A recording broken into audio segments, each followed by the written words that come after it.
এলো আবার ফিরে বিশ্ব ইজতেমা, মহান মালিকের অসীম মহিমা।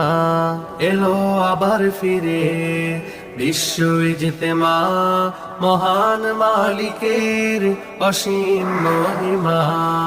দুনিয়ার মায়া ভুলে এসো দলে দলে, তওবা করে চাইবো মাফি, গাইব রবের উপমা, গাইব রবের উপমা। কোরআন হাদিসের শুনবো বয়ান, আল্লাহর জমিনে আল্লাহর শান। কোরআন হাদিসের শুনবো বয়ান, আল্লাহর জমিনে আল্লাহর শান। জিকিরে ফিকিরে জাগাবো এ প্রাণ, ভাঙবে সব ভুল চিনব